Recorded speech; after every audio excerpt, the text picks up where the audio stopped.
Thank you. Thank you. The first thank you must go to my family.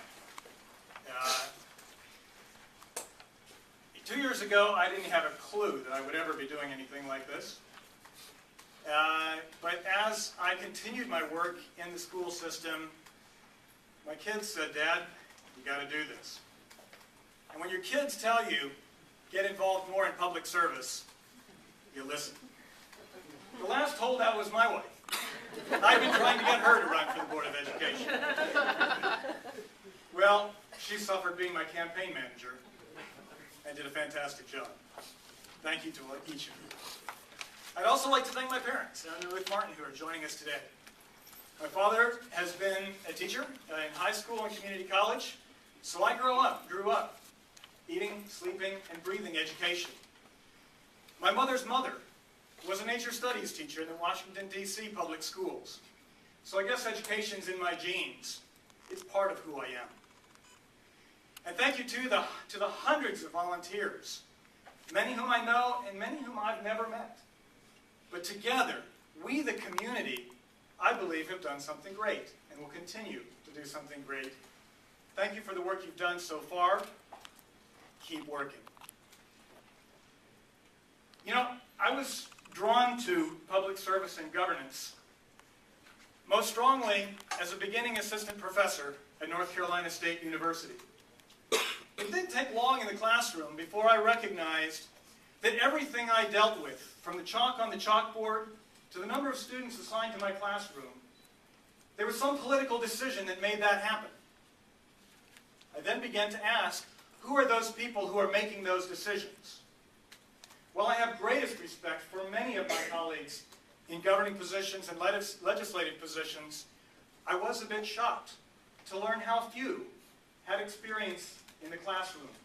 For me, at NC State, also in the research lab.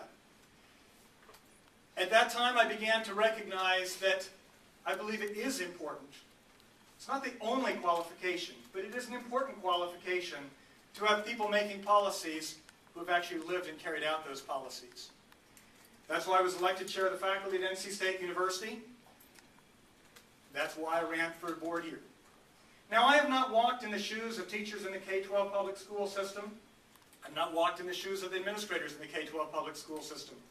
I have walked in the shoes of a parent in the public school system and as a student in the public school system. While I haven't walked in all of your shoes, I believe I have some experience that I will be able to listen to your stories of your walking in your shoes every day.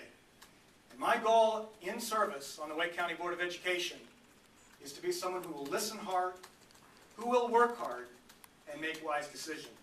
That is my promise to you, with some experience in the classroom, doing research, in administration, and being the parent of a couple of wonderful kids.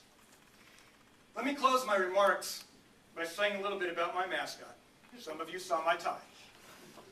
I wore this tie for my tenure talk.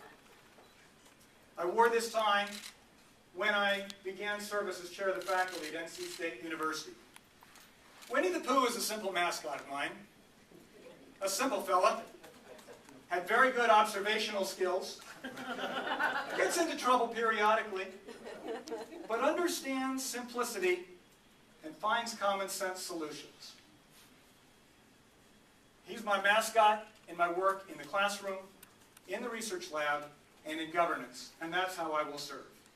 As we move forward, I want to hear your opinions.